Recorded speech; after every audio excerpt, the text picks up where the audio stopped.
Welcome into DC On Screen, a podcast about the DC Universe properties being brought to film and television. I am your host, David C. Robertson, and this is my loyal co-host, Jason. Hello. So this is our news episode. We have a weekly news episode, and this is it for this week. That's actually the news for this week. We were announcing that we had news, and then we were going to pretty much check off. So, nope. Good to see you. All right, so we're going to start out with some Batman Arkham Knight news. As anyone who's been following along with Arkham Knight knows, the PC version of the game is actually so friggin' buggy that they got pulled off of shelves. Well, Right. Earlier late in October, I think it was the 28th, they actually put it back on shelves. They're like, it's fixed. And it's actually still so screwed up that Warner Brothers or Rocksteady or whoever it is are actually just giving money back. They're just refunding people unconditionally. They have referred to these bugs as unfixable. Right. So, yeah, they literally they cried uncle. I'm willing to assume it's happened, but I can't by topic and I can't name another time it happened. I'm betting it has. Mm-hmm. Do you remember that ever happening? Somebody as big as Rocksteady just saying, you know what, fuck it, we can't even get this right. Just here's your money back. I'm sorry. Yeah, I mean, here's your money back. Go buy a console. Right. Because apparently the console version is fine. Yeah. And great, that's the reason I think they were willing to do this, is because they don't want to lose their name, and they've already made their money back and more. So just give people their money back. PC's the lowest version of sales. Yeah. You're getting PlayStation and Xbox sales out the ass before you ever get a PC sale. So now speaking though of the console versions of this game. Oh wait, hold on.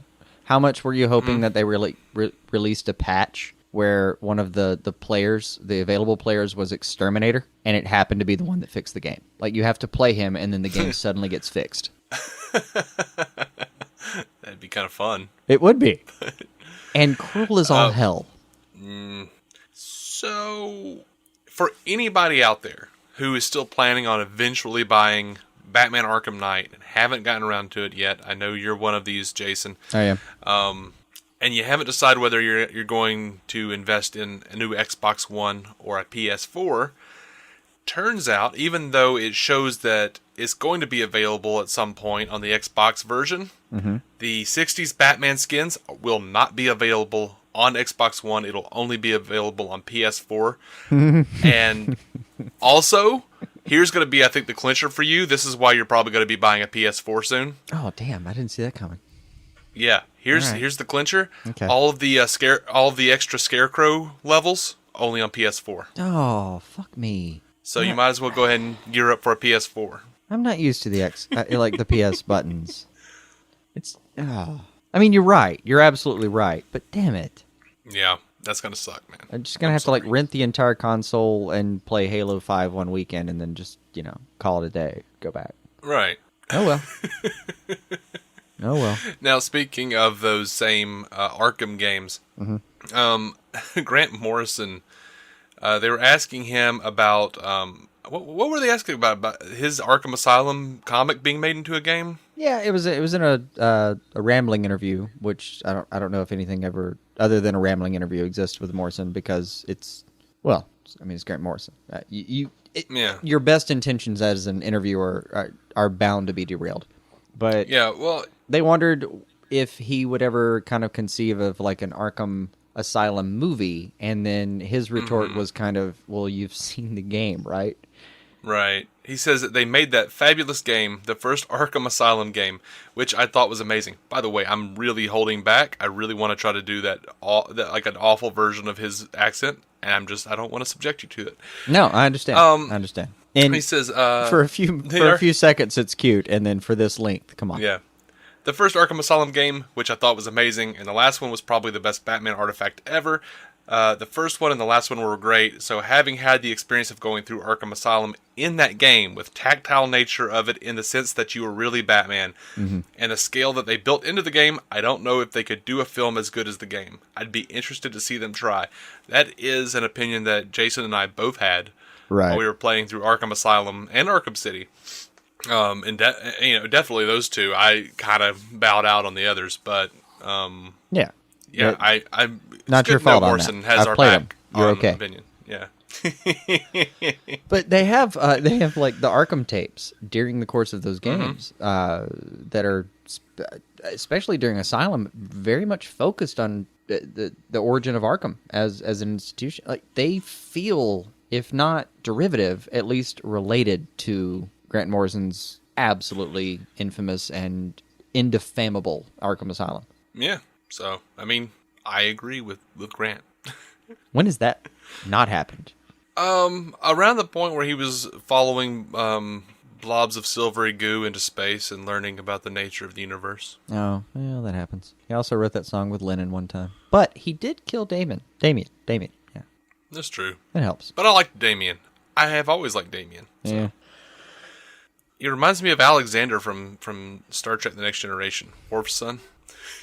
See, here... Yes, we will defeat them, Father. Mm-hmm. Yeah, it's like if him and Wesley had a Kind of kid. like him. No, why Wesley? It- Damien was not a nerd.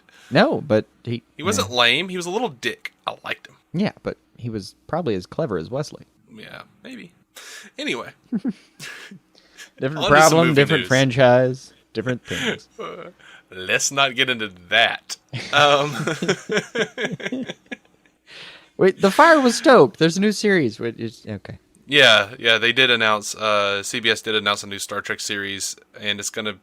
I don't know. It's gonna be on their own like little streaming service for like $5.99 a month, and they're like, oh, it's gonna be the flagship series on our new thing, and I'm like, yeah, because you didn't do that 20 years ago and Right. weep over it, you idiots. You're still not trying to figure out how that failed you. CBS, don't even look in your own archives. Just pop on over to Google and type in Star Trek Voyager and UPN. See what comes up. Right. So, Right. on to some movie news. Just go check out the zeitgeist on that one, bitches. Go ahead. David Goyer has recently come out defending Superman killing in Man of Steel. And I just thought, I saw this, and Jason saw this. We thought it was interesting. He says this was a Superman who had only been Superman for like a week. He wasn't Superman as we think of him in the DC Comics or even in a world that conceived of Superman existing. He'd only flown for the first time in a few days before that. He had never fought anyone that had superpowers before. He's going up against a guy who's not only superpowered, but has been training since birth to use those superpowers, who exists as a superhuman killing machine, who has stated, I will never stop until I destroy all of humanity. First of all, Zod had not been training for his entire existence to have those superpowers. No. He had not been training since birth to have those superpowers. He just got them on Earth. In fact, Goyer, the guy who wrote it, doesn't remember that Superman actually used the the influx of powers against him to take him off guard. Yes. Right. So I just want to put that out there before I get into the next quote. Like, for just a second, Goyer makes a ton of sense because bear in mind just a second, because for one moment he kind of points out, look, Superman's just dealing with this guy that's as evil as him and as powerful as him. And this guy might end up being better than he is at controlling those powers and making use of them. And for one vulnerable second, you have that life at your disposal versus the adopted home. If I put it like that, I can make a case for it. And then and then here's Goyer fucking it up. He goes on to say, if you take Superman out of it, what's the right way to tell that story? I think the right way to tell that story is if you take this powered alien who says you can have your race back, but you have to kill your adopted race. The moral, horrible situation to be in is to actually be forced to kill, not wanting to, the only other person from your race. Take Superman aside, I think that's the right way to tell that story. Okay, so he says that, and I kind of feel him, but at the same time, the idea behind the statement is what's wrong. He says, take Superman aside. If you take Superman out of the story, you're writing a Superman movie. Yeah, the movie's named about Man Superman, of Steel. who has, on numerous occasions, taken that chance to either kill or let live and found a different way to go other than killing. That is who that character is at that core. But this is the dude who wrote Dark Knight Rises, so you can't expect him to look at it from a perspective of the character. I know. So once you take Superman out of it, you have effectively not written a Superman movie. Which, by the way, I am again one of these. As I've said before, I'm one of these guys who says Superman has always killed Zod. He killed him in Superman 2. Sure. He killed him in the comics. Sure. He's always killed Zod. Check. What are we bitching about? I'm just saying Goyer's wrong for the reasons that he's giving. That's all I'm saying. I was good with it as a spur-of-the-moment, naivete-based decision. Like, he hasn't grown into the Boy Scout yet. That the entire reason the Joker's still around is because, at least theoretically, and don't get me wrong, there's a lot of canon that remains to be explored, but at least theoretically, Batman chooses to let him live versus becoming the villain that he is. Right. That's a hero trope within at least DC Comics. I mean, I can't find it anywhere better than DC Comics. It's a hero trope. It's always going to be there. It's how heroes work. So fine, but at least as a version of Superman being new to this game, not really understanding how to deal with it, and taking care of a problem the way he understood the stakes as they were at that time. Like, he hasn't gotten into the version of him that's going to be the leader of the Justice League, or the person who can lead an entire planet morally. I mean, that nice little pep talk from Ghost Dad was one thing, but shit, it didn't exactly give you the fine points. It was rhetoric. Thanks, Goyer. That's what we expect from you. Needless, useless, fucking rhetoric, and you champed it, man. You got it. Yep.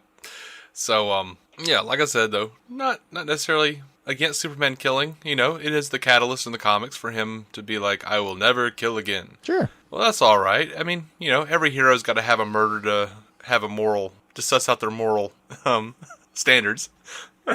It happens all the time. Season 1 of Arrow. Shit. Right. I mean, what? All right. I just thought that was interesting. Suicide Squad. Let's talk about some Suicide Squad, man.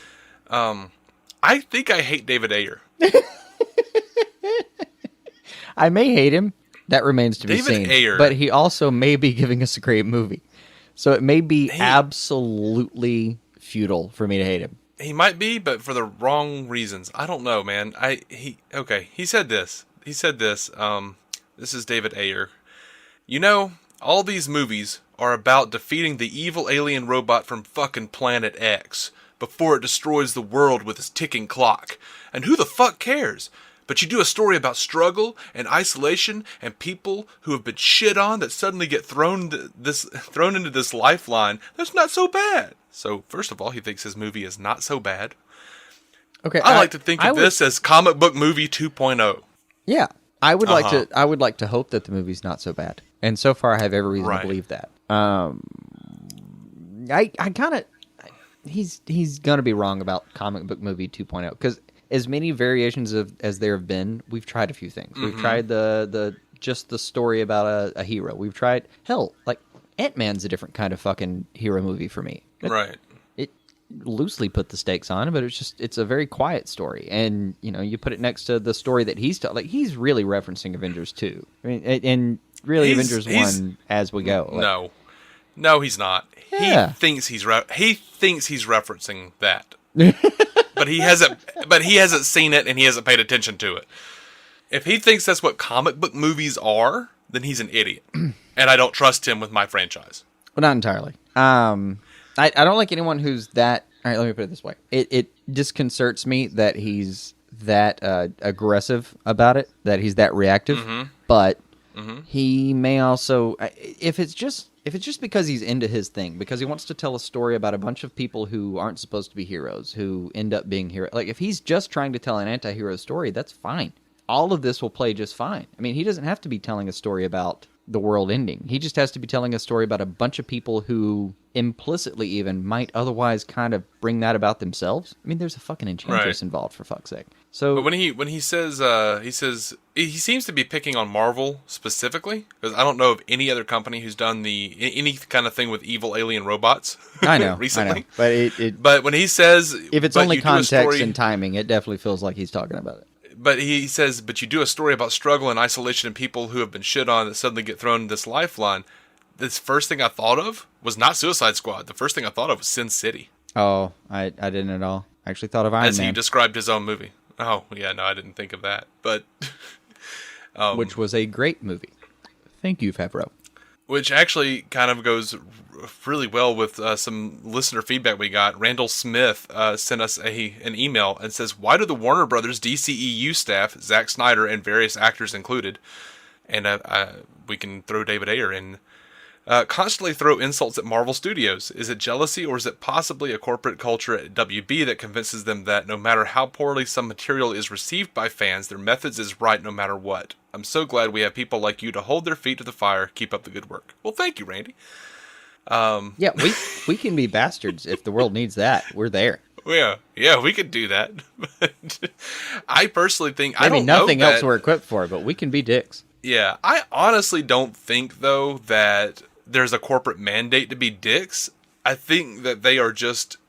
I think Zack Snyder and David Ayer are both the kinds of guys who really plug into the environment of the fans who are like really competitive against Marvel. Oh, sure. And I think that's why there are a lot of DC fans who are just, Marvel's all Disney and Marvel's like cartoons. And have you seen Daredevil? Have you seen Jessica Jones? I think you're wrong. Right. But I mean, Jessica Jones is going to be all sorts of brutal and rapey. But hey, there's no levity to that trailer. None. So I think, a lot of those Marvel haters are wrong on that. I think every franchise has its tone and it can all coexist. But sure. It does seem to be that the WB people, specifically the film people, because I don't want to rope Grant Gustin and Stephen Amell into this. I think they would show up on Agents of S.H.I.E.L.D. if someone told them they could. Damn right. But Stephen Amell would be standing there in costume next to Paul Rudd right fucking now if you gave him permission. Right, but and bringing it all together, happy as he could be. And I will say this, and we were basically a sister show to the Marvel Cinematic Universe podcast. That has nothing to do with our opinions on the matter, really. It's just we like Marvel too. Yeah. And they have talked about how all the people over on that are running our shit are such dicks. Like Snyder and Ayer are dicks. They just are. Look, there's a chance that there is some corporate mentality to it, where you create if in a corporation you create a competitive mentality. Now you do it on two levels. You do it internally and externally, obviously. So you tell everyone that the other company is bad and that they are capable and should do better. And then you tell everyone within the company that the person just above them isn't quite as deserving as they are, and the person below should be treated better, I suppose. But you create that hostility on purpose. I mean, that's part of how you motivate in that kind of company. I mean, sure, but I'm not sure it's as big a part as what I think is really just, man, they're catching up. I feel like I feel like they feel like they are playing catch up, and that is really affecting their mentality. Yeah, they are. I mean, it's small dog mentality at this point, right? And it's kind of. And I know it sounds ridiculous strange and sad because it's fucking DC Comics, but when you look at just the last few years, when you look at Iron Man Plus, take out the Nolan films, they no longer matter, guys. They're not. What have you done for me lately? Iron Man Plus is one big continuity where everything is growing. The numbers are still there. There hasn't been a lack of retention in asses in seats anywhere. Right. No, fuck. DC's trying to catch even up the on one that. They were. Yeah, even the one that they were worried about, Ant-Man has did fine. Suddenly, the numbers were really good, and it just opened in China, and like the second biggest opening in China. Everyone's really happy with it. Yeah. Sorry. And also, Terry Gilliam is behind it, or Gilliam, whatever that was, from Monty Python. He said he liked Ant-Man, still doesn't like superhero movies, but likes Ant-Man. There you go. That's a ringing endorsement. Yeah, I don't know, man. They're playing catch up, and they know that they're doing it numbers wise. They're being told this is a little bit how the corporate mentality works. Though they're being told they're making X amount of money, and why aren't you? Mm-hmm. That is a message they're receiving possibly on a daily basis, if not something kind of close to it. Like people like Snyder, people like Ayer, all of these people are hearing that mentality of why haven't you made me this much money? The film they expected to fail, Paul Rudd still made you that much money. What are you doing for me? Now, keep in mind though, Zack Snyder at best he's a low rent Joss Whedon for the DCEU. David Ayer is one director. Right.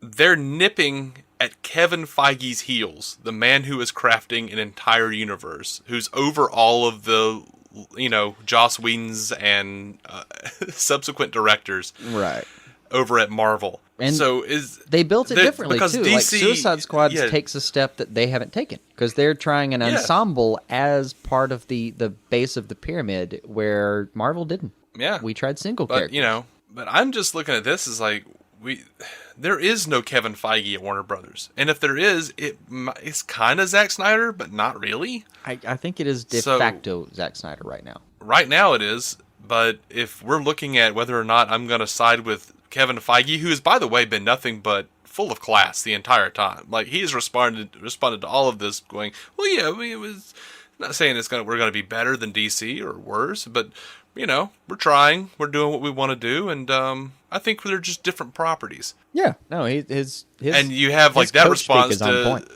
basically, like, Zack Snyder over in the corner screaming, no, you guys are fags. Like, right. Wait, that's not a nice response, Zach. You should, dude. That's not cool. Yeah, I've seen him be classy. There's a couple of leaks in the armor where it feels like they've.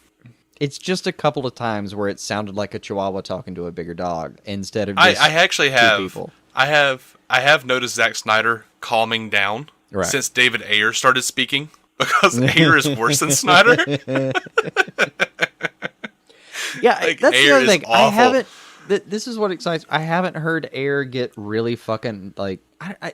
He's so upset. He's galvanizing. He really is. He wants it to be this way. He wants it to be DC. He wants it to be this kind of movie and all that. And great. He very much reminds me of the dude from Boondock Saints. I've said it before. Like the writer director of Boondock Saints. Like, dude, calm your shit. Go get another tattoo and calm the hell down. Right. I don't know, man. On the one hand, it could backfire on us. It really could. And the reason I think Ayer's getting so much, I guess, speech time, the reason he's getting so much of our face time as viewers and people who might give a shit is because he's in charge of launching that many properties at once. I mean, dude, there are a lot of people in that movie. I mean, just doing Suicide Squad with... Just having Joker and Harley Quinn was enough to be like, these are precious things I'm handing you. Do not fuck them up. Mm-hmm. Like, he really does. He has a huge portion, and like he may be a Favreau. He maybe came in, do his bit, call it for King and Country, show up a little bit here and there, and let someone else do it. That may be it. But he might, yeah. We're kind of hoping that all of this vitriol is going to somehow result in an experience that's just enthralling when it comes down to actual screen time. Well, it's possible. I don't know how to bet on it right now, but it is at least possible. What is unfortunate, I think a lot of people, like these movies, these DC movies, are going to... I mean, look at how much money the Marvel movies make. Right. A lot of their audience are going to need to kind of be interested in this, too. Yeah. Yeah, so you should not be polarizing people on the concept. Right. Yeah. So, like, if someone randomly says, well, I don't know much about DC or Batman or anything, but I like the Avengers and the Marvel movies, and then you have the guys who are making the DC stuff telling you, no, you're people who like that are, children. They like stupid shit. You're going to be like, oh, well, no, I'm not a child. I guess I won't go see Suicide Squad. I don't think it'll actually backfire on them, because if it goes down like that, it'll be Marvel people listening to Snyder's comments here and there on an interview somewhere and thinking, oh, well, they don't sound bad because Snyder's being classy is all hell about it, right? So they'll pop over and go watch a DC movie, and then once they're in, they're in. I mean, I don't know if it's going to be, like, when we all look back on this in, 6 or 7 years, I don't know if it's going to be possible to watch, what's it going to be around that time? Like, Man of Steel 2, maybe. Nah, we're going to be dealing with, like, Cyborg by then, I suppose. Yeah, probably. We're into Justice League 2, I think. Like, by then, you're going to be thinking, man, I couldn't have watched all of this without the Suicide Squad movie. Because it's going to be integral. They're going to build, they're going to grow, it's part of the fundament. Well, all I'm saying is, once you're in, you're going to be in. So Zack Snyder's helping DC, and DC's not helping Marvel, which seems rude, frankly. Yeah. But realistically, if you're not the kind of person who's paying attention to producer comments, they're all just helping each other. Come on, man. Yeah. We're all just seeing this crap, seeing trailers, seeing promos, and thinking, oh, fuck, I got to see that. Yeah, I mean, in one way, you think, well, that's not classy. But then the other way, you're like, well, that is kind of, you're amping people up. Yeah, I know. Either way. Look, it's rival teams playing a sport, man. I mean, when the Yanks and the Red Sox play, people give a shit. But that's what I hate. That's one of the things I hate about sports is just like the belligerent rivalry. You, sir, are not a sports fan. I am not. Anyone else who has a belligerent rivalry they want to talk about? Send me a message. So, David Ayer is also talking about Harley Quinn and how she's going to be trying to break free from the Joker's influence. He says it's about her breaking free of the Joker and becoming this fully actualized independent person. Well, right. Maybe he should be over on Arrow and helping Thea out. That really is a metaphor for everyone's journey here. And he's talking about Deadshot. Like, his version, though, of her becoming a fully actualized independent person is dating Deadshot. Yeah. I don't know how to describe that. I think I've already made my point. A tangentially actualized person. Yeah. Look, I think I've made my point. Showing someone dating on the rebound is not going to make you your own character. Mm-hmm. I mean, don't get me wrong, it's a step in the right direction, but I need something after that, or you were just a person rebounding from another thing. There has to be a third step. I'm afraid I'll be rebounding right into a Marvel movie. I don't think it's going to be as big a deal as people think it will be. I really don't. I think it's going to be like a side glance thing. I think they're going to end up using Lawden as kind of a vehicle to just make sure that people know that she's not batshit crazy for the Joker that it's not actually, the worst parts of Mad Love as far as the obsessive codependency goes. I think it's just going to be, well, that's the word I want, really. It's just going to be them showing us that she's not codependent. And it's not going to be much more than that. I think that's where that's going to go. What I would like to see is an In Bruges type Harley Quinn solo movie. Like, we have flashbacks of her time as Harley with the Joker. Mm-hmm. We see her, like, in the Mad Love phase. We kind of go back into the future and show her as the badass she is now. Sans Joker, sans Deadshot. No man defining her, sort of almost in her fourth wall breaking Deadpool-esque type mentality that she kind of has now. I mean, there are stories where she's on Apocalypse kicking ass with a bunch of other chicks. Those were fantastic stories. She didn't need the Joker. She didn't need Deadshot for some damned reason. She didn't even need Batman to be fighting against it. She was just out there because she thought it was a good idea and kicking ass. All right, on to some other news. So you guys will remember that Nicole Kidman played Dr. Chase Meridian in Batman Forever. Mm-hmm. Well, apparently she's in talks for a major role in Wonder Woman now. Really? Not as Chase Meridian, thank God. But yeah, sure. I would like to see her do something DC related and actually be good. She is a good actress. I've seen her do good stuff. Oh no, yeah. I mean, don't get me wrong. She gets in the wrong movie every now and then, but don't they all? Fuck. I mean, she's talented. She wanders in every once in a while. Right. Shit happens. Kind of looks around and goes, oh, what the hell is this? I'm okay. But, people pretty much think she's going to be Queen Hippolyta. I'd be down for that. That's cool. Yeah. Right? I can totally see that. Now, I have nothing to offer but approval. I don't know. Right? Now, a long time ago, there was a rumor that, well, it was actually stated that Matthew McConaughey was talking to both Marvel and DC about playing something. See, we don't know what. I saw that. What I saw as a headline at one point was Matthew McKay talking to DC and Marvel. And I assumed the rest of the headline was about which one would have exclusive rights to not be able to cast him in anything. Right. Well, Matthew McConaughey has officially turned down the role of the villain in Guardians of the Galaxy 2. So he might be showing up in DC at some point. Nothing else really on that. Just it might happen. Don't get me wrong. In the right spot, he's a lot of fun. He really is. In the wrong spot, Yeah, he's distracting as all fuck.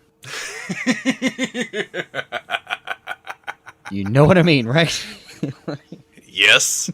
I mean, he's Matthew McConaughey. Like, that's the fun part, is he, in the right role, he feels like somebody else for a second. In the wrong role, he just reeks of Matthew McConaughey. Like, all right, off the top of your head, top 3 roles you could see him playing in the DC universe. Oh, fuck, in DC? Yeah. Well, Booster Gold would actually come onto that list. Add a Lark, I'd have to say, what is the name of that guy? Shit. I'm down on it right now. It's one of the strange guys. The Strange Guys? No. It's a name I can't find. It's a name I can't find. I can't do anything with it. I'll look that up through the course of this episode and come back. I really will. I'll have to. Okay. But All here's right. the sad part. I can think of Booster Gold. I can think of this other goofy character that I'm thinking about, and I'll find the name. And then after that, I run out of goofy characters that I think would have enough weight for him to even try. Well, see, I'm not even looking at it from a goofy perspective. I mean, you look at him; he did True Detective. I mean, I've seen him. Like, you look at Frailty; he's done really good. Like Interstellar, he has done really good dramatic work. Yeah, sure. I'd love to see him as Commissioner Gordon. No, not Gordon. I think he could do it. I think he could do it. Honestly, do. I think he could do a lot of things that people wouldn't assume he could. I'm not trying to say like Ben McKenzie is the guy. It's nothing like that. I'm not sure, but I can't think of my guy, so I have no retort. So yours wins for now. Yeah, I mean, I don't know. I'm just. I think it'd be cool to see him pop up somewhere, but I think if I'm willing to roll would it with be absolutely crazy to say Baby Scarecrow? You know, he did that movie a couple years ago where he was really super thin. Yeah, Dallas. And he looked like Scarecrow. Dallas Hunters Club, Dallas Millionaires. Dallas Buyers Club. There you go. Yeah, the Dallas Buyers Club. Yeah, There you and go. he was creepy looking. Ugh. He, But yeah, I think really he was. could totally do it. I think he'd totally do it. But, I could see him as a Crane. As a Crane, it'd have to be, for me, I think it'd have to be the one that Ooh, knows specifically who Wayne is and wants to come after him. I know. What you got? I know exactly. Tommy Elliott. Oh, shit. Hush would be fun. All right, we'll move on You're that. not wrong. Hush would be a lot of fun. I'm going to come back at a random point in this episode and give you my the name that I've finally found. Alrighty. Or should I say, all right. There you go. That's a good point. Dr. Light, the guy, the rapey one. Oh.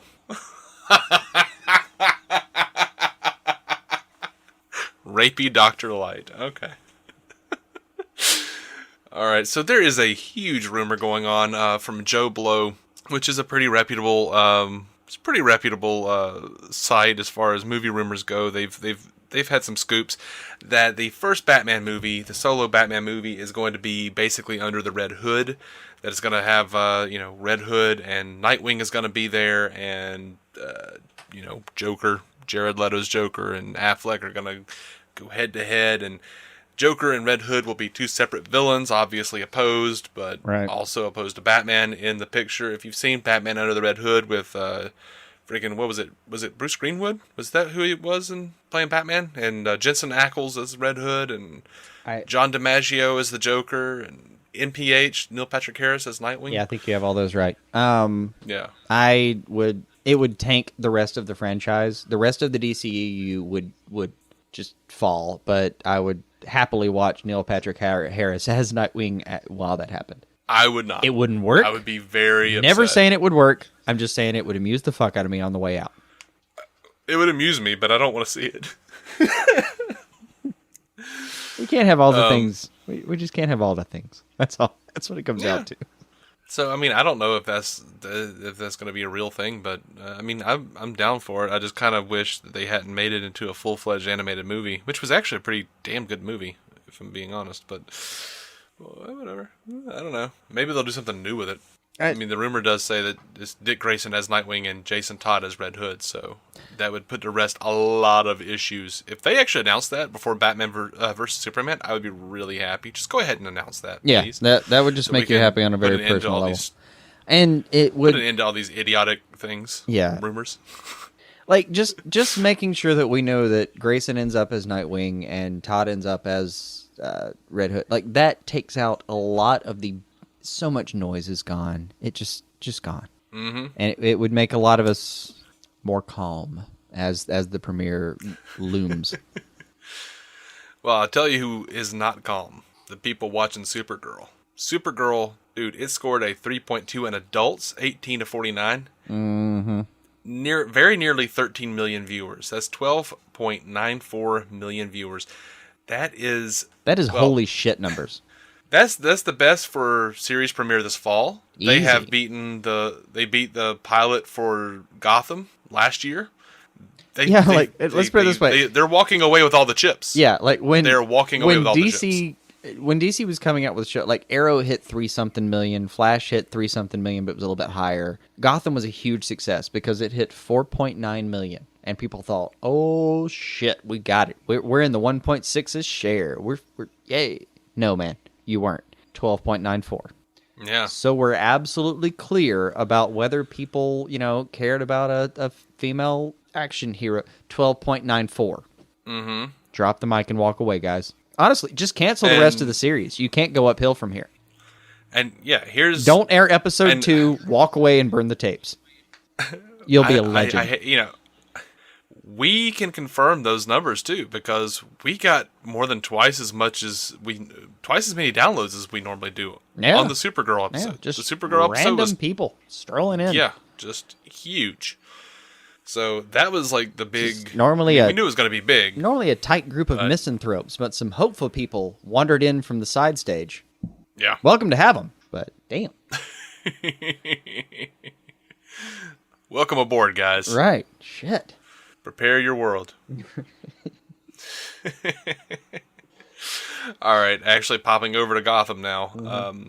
House of Cards vet Nathan Darrow has been cast as villain Victor Freeze. Mr. Freeze is going to be popping on soon, and they have also cast Nora Freeze, his wife, Kristen Hager from Being Human. Oh yeah, she definitely looks like she could be hot inside of a ice tube, which is a lot of her story arc in a lot of versions. That's kind of all we've really gotten on Nora Freeze for the most part. Not a lot of backstory to Nora Freeze. She's just an idyllic creature stuck in time. Yeah. Yes, she is an idea. She's not even a person. Like they've not done that much with her right now. Don't get me wrong. They've cast her. We assume she moves because it does say live action in the description. So, and why would they bother casting someone that they could just make out of like plastic and clay? Now, yeah, there is something that bothers me, and I mean, why would they do that? Right, Kristen Kringle. Why would they bother casting someone if they weren't going to do anything with them, Thea? I'm just going to throw out a concern here. There is actually a trope in comic books that people, and it's extended into movies. There's a bit in classic, well, not really classic, but Kyle Rayner, I'll say, Green Lantern stories in the 90s, where his girlfriend literally gets hacked up and put into a fridge as a plot point. Like, right. As a plot point, the female that we've come to know is literally used as a plot to further the male storyline. And this looks just like what that is. Like, cause she's gonna be in a fridge at some point. We don't know that. Like, I'll give them this. Nora Freeze. Look, there will be plenty of opportunities for us to rip Gotham apart in the future. For now, for all we know, she's an actual person. For all we know, but and this Gotham is another hasn't opportunity. Given us that yet. Yeah, I know, and they haven't given us. In some cases, they've given us more and less hope. So I'd say coin toss, but. It'd be kind of amazing if she actually just thinks he's a creep and leaves him, and he basically goes nuts trying. He just decides that she just has this terrible disease, and actually does put a freaking dummy inside of a refrigeration unit. I thought you were going to say he's after her the entire time and she won't come, and I was like, no, not another smart guy after a girl's story. I can't do it. We just got rid of that. Yeah. Oh. They'll give us time. Yeah, by the way, Gotham, smart guys aren't necessarily, socially retarded. Not necessarily. Just in case you didn't know. I mean, I'm not taking offense. 'Cause I don't think I'm that smart, but I know guys. They're pretty smart and they're not crazy. Right? It is possible to be both smooth and clever. But in Gotham, if you were both smooth and clever, you would rule the world. Mm-hmm. As we've discussed, the average citizen has an IQ of about 62. If you had a sliver of common sense, right, you could rule the world. That's why Penguin's the king of Gotham right now. Yeah, he's the only forward-thinking man in Gotham. That's his superpower. God, that's ridiculous. All right. Yes, we're watching that show. Yes, we're covering it, and yes, it's 60%. We're annoyed. See you there. So much ado has been given over the question of where is Harvey Dent on Gotham. John Stevens said we are not playing any full Harvey Dent stories right now, but he's a part of our world, that's for sure. Now, like a day later, they also reported, and there was a picture that Theo Gallivan, who is running for mayor on Gotham, enlists the political clout of Harvey Dent, and there's a picture of them together, so we are going to get Harvey Dent soon. Right. It's just he's not going to have like a full-blown story. Right. Which is fine. We should... They did it well in the animated series, but I think they should really play that up for a fairly long time. And honestly, I don't even think they should actually get into Two-Face really on this show. I'm fine with at least, let's put it this way. In season 1, the reason we care still is because they gave him a couple of good scenes where you saw the seeds. You saw them growing. I'll take a few more glimpses at that tree in season 2, and we'll get back to it later. You've already got the Rise of the Villains. We don't have to get to Harvey yet. You can wait. I would love to see more and more stuff about it, but I don't want him to actually become Two-Face or anything. Like, the last scene of Gotham shouldn't even be Bruce putting on the suit. The last scene of Gotham should be Commissioner Gordon and Harvey Dent standing on the rooftop of GCPD talking to Batman as he, like, flies away or, like, glides away or whatever. And Harvey Dent, like, flipping his coin and Gordon smoking his pipe. That should be the last scene. That could work. There should be, like, a little, never mind. Everyone goes to their separate corners. We'll meet again in the comics. Mm-hmm. Now, for those of you who, I guess, would be interested for the brief amount of time that you would be able to check this out while it was still going on, Haunted, the 4th episode of Arrow, that I guess it's the 5th. Excuse me, isn't it? It's the 5th episode of Arrow with John Constantine. It has leaked online. It has, but it is a screener, which never makes a difference, frankly. Yeah, but it's there if you want it. Says I guess. Now, given that usually when there's a screener version available, it means they've ripped it previously so they can send it in for awards. Mm-hmm. So they're looking for some kind of award on this one. Not necessarily. I think it is the reason that they have released that one as a screener specifically is to get those reviews in for the Constantine fans, because it is technically a crossover episode and a big tentpole episode for fans. I don't think they're looking for an award on it, though. I don't know what that would be. I don't know. I haven't seen it yet. But as far as additional content goes, Daniel Cerrone did us that favor, right?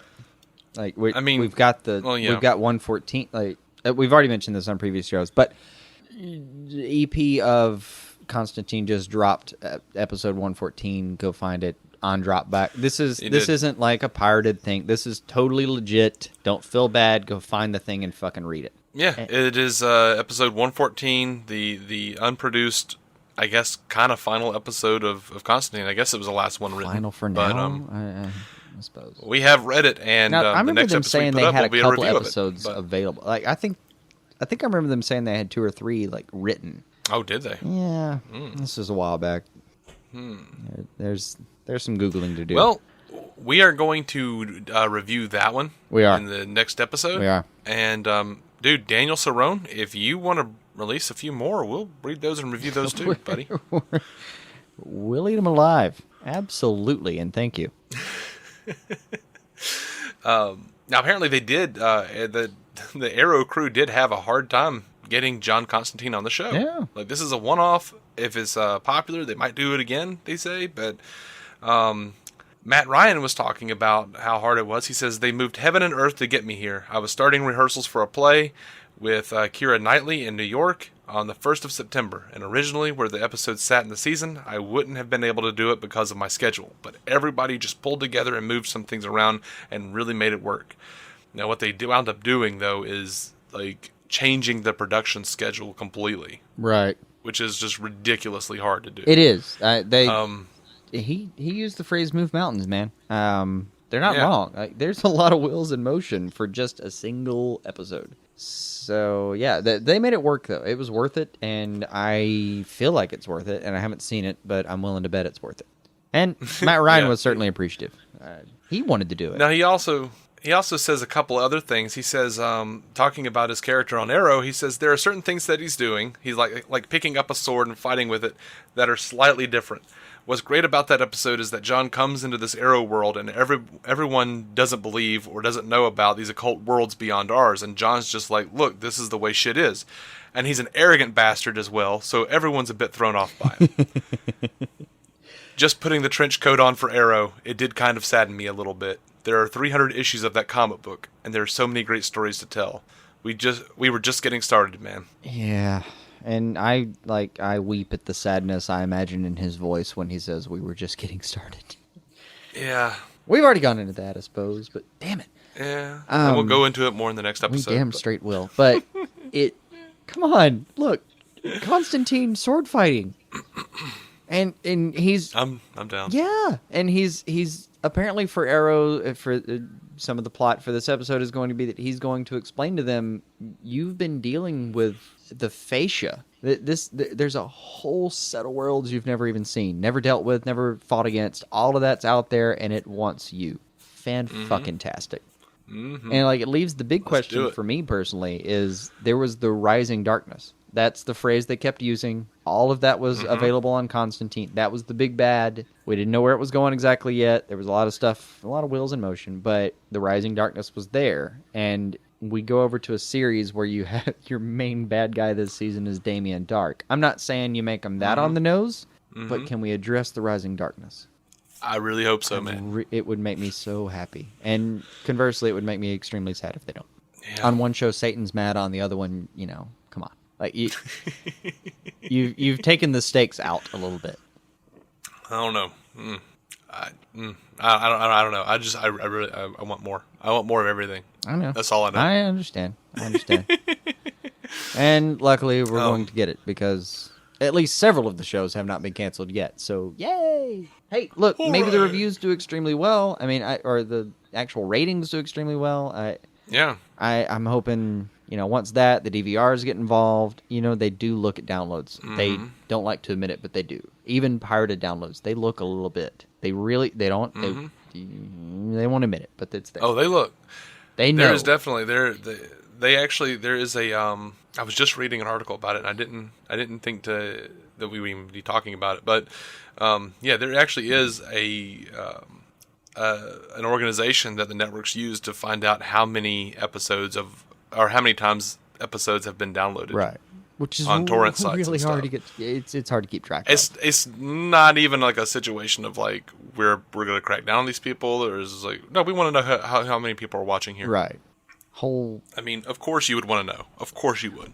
At the very least, you want to know. I mean, that the problem they have is that even if they know, how do they monetize it? So what the fuck do they care? But it's useful information because the way you monetize it and the current structure is people downloading a bunch of stuff means that they're actually the amount of downloads actually influence, I think directly, if not only a correlation, have an effect on the DVD sales. You can go out and buy a bunch of torrented episodes, but then when you actually get to go buy the cool DVD package of season whatever with all of the special features, you'll go do that too.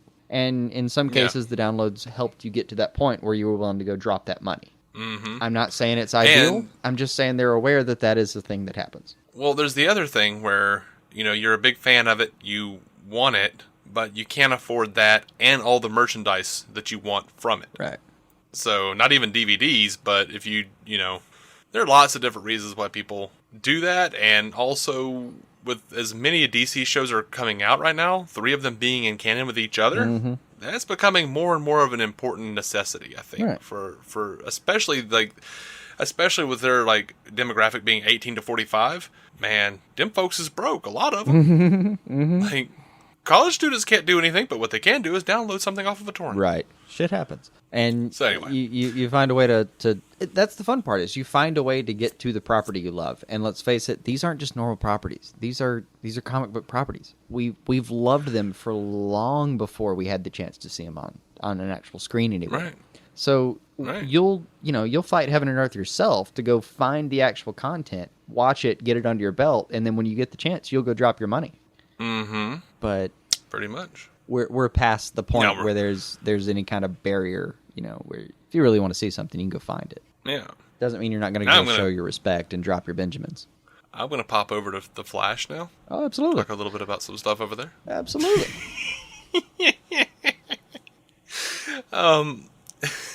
So, yeah, they kind of explain why they brought in Miss West, or Mrs. West, or however you want to put it. Whatever she is now. The useless character we know as having a last name West. Mm-hmm. But apparently there's a use.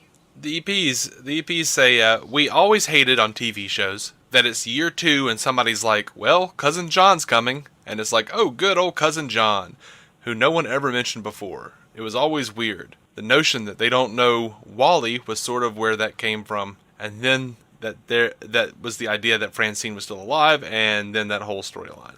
Right. So they're looking to bring in Wally West, and obviously they couldn't. They kind of looked at their. I think makes it seem like they planned poorly in season 1, because we know that Wally is his nephew, and we're like, well, Iris doesn't have any brothers or sisters. Okay. And it seems like they just planned that very poorly. It sounds like they didn't set it up. They didn't think they were going to be able to use Wally, and then it came to the point where they realized, wait a second, we can do a whole thing here. But they didn't have there was no way to put it in. So what they did instead is they've thrown in this character who introduced the fact that Iris could have a brother. So now we're going to do this. Mm-hmm. On the one hand, you don't get an out for not planning. On the other hand, I mean, come on, we all forget shit. Yeah, now I'll give him a pass on that. Here's something, though. It at least gives me some hope that there was some reason you brought in this lame-ass character to the show I love so much. Well, get ready to like it a little less. They say that Iris is going to be keeping Wally a secret for a long, long time. It will weigh on her. It will weigh on her, man. That's what's going to happen. I know. And we were so Iris is now proud. We were so proud of the no secrets. Yeah. They say Iris is now in the position that Barry was in last year. She's keeping a secret to protect somebody. Mm-hmm. I lied to protect you.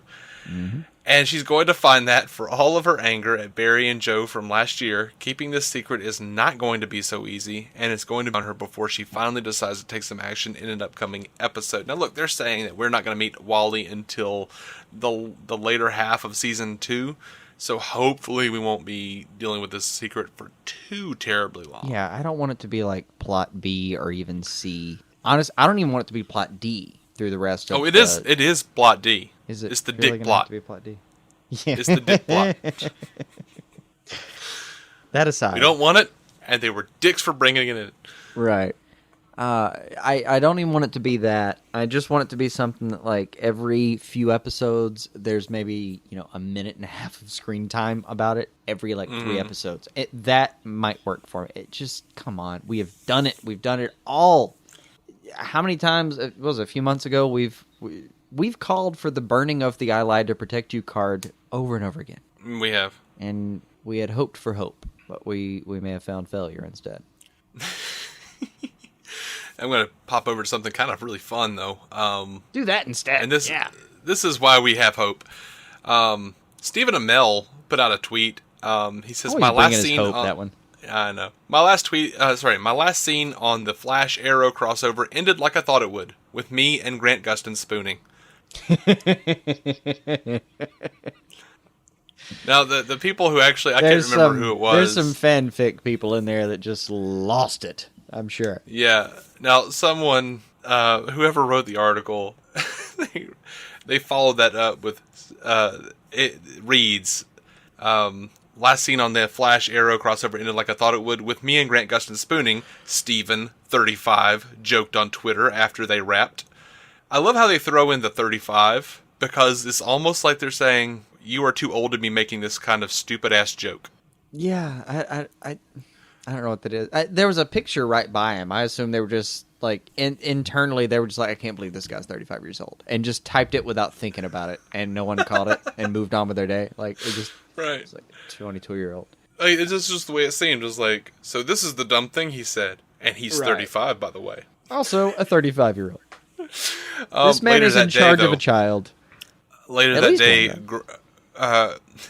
Grant Gustin put on his Halloween costume, and it was like one of the worst Flash costumes you've ever seen. Yeah, he bought not even the good version you can get at Party City. He bought the one you can find elsewhere. Right. He says, got to shoot a one-on-one scene with Tom Cavanaugh today for the first time in a while. Right. Called for a photo. And Tom Cavanaugh apparently came back and I guess tweeted or Instagrammed another picture of Grant in that terrible suit and all he said was #cutbacks. Because all the picture is just Kavanaugh looks really confused in the selfie with it. It's about as playful as I think they probably are in that set, which is probably part of the magic of why we like it. But I really hope I loved Flash dressing up as Flash on the set of The Flash. It made me happy. Really did. Yeah, that's awesome. I do want to say, though, in reference to them playing around on the set... He dressed up as Arrow, also funny. I really kind of hope that the kid playing Wally is just constantly on set for no reason. And that James... Joe, the guy that plays Joe... What is his name? Jesse L. Martin? Jesse L. Martin. Yeah, Jesse L. Martin. That he just continually keeps asking who the kid is, and no one will tell him. Oh, fun. Yeah. I could dig that. They're going to actually tell him live and record it. Right. That'll be part of the revelation in that episode, apparently very late in the season. Right. All right. Well, that's all the news I have, man. Well, did we mention Dr. Light? Oh, no. We decided not to. But we can. Oh, no. We came to a compromise on this. We were going to say Dr. Light's identity's out there if you want to, but you'll see it by the time you see it anyway. So go for it. Oh, was that the compromise? I thought we were just weren't going to mention it because by the time this is out, the show would already be airing. Either way. It was a late version. I will give you this. All right. I finally found my Matthew McConaughey suggestion. Oh. Yeah. Go for it, man. I had two left. I want to say one, the one I couldn't remember. Adam Strange. Could not remember his name to save my life. Oh my God, that would be awesome. It'd be fun, Adam right? Strange? Yeah. That would be perfect. That would be like, that's what the real ending of Interstellar should have been. He just runs off to... just finds a Zeta beam. He's on his way. Right. And my actual third suggestion... Wait, do you have any more on Adam Strange? I kind of wish they had done that, except it would have been Christopher Nolan still in the freaking DC universe. And yes, that would kill me, yeah. Yeah, so... Jonah Hex. Ooh, I can see it. And sadly enough, I felt like they made the right decision the first time with Josh Brolin. I just wish the movie hadn't been shit.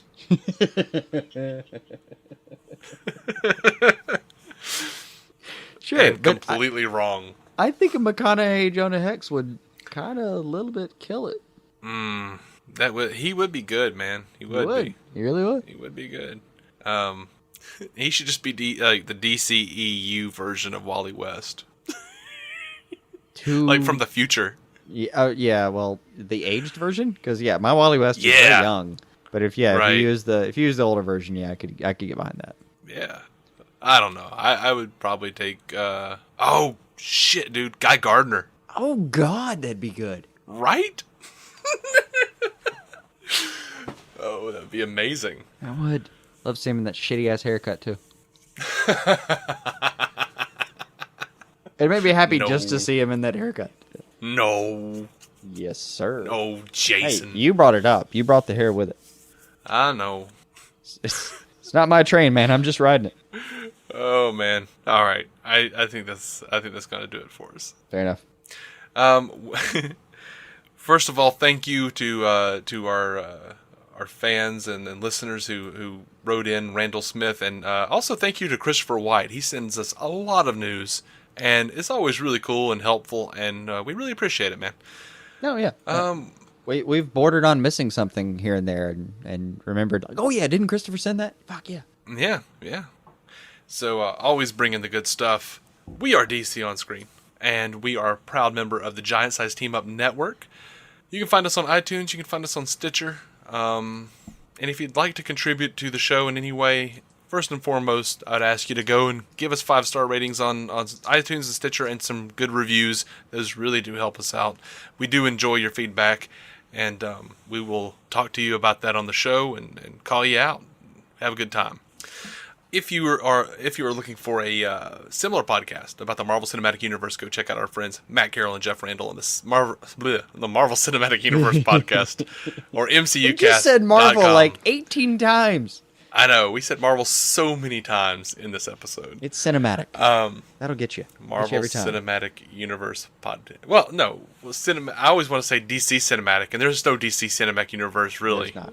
It's the DC Extended Universe. No. As in, not quite, just not this continuity, but another. Goddamn, we've talked about Didio at this point. Fuck. Can't even go back into it. It riles me. Oh.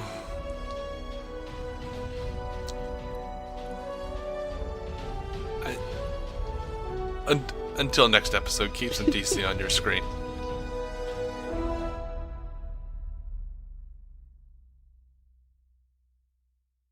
Judy was boring. Hello. Then Judy discovered ChumbaCasino.com. It's my little escape. Now Judy's the life of the party. Oh, baby, mama's bringing home the bacon. Whoa, take it easy, Judy. The Chumba life is for everybody. So go to ChumbaCasino.com and play over 100 casino-style games. Join today and play for free for your chance to redeem some serious prizes. ChumbaCasino.com. No purchase necessary. Void where prohibited by law. 18+ terms and conditions apply. See website for details.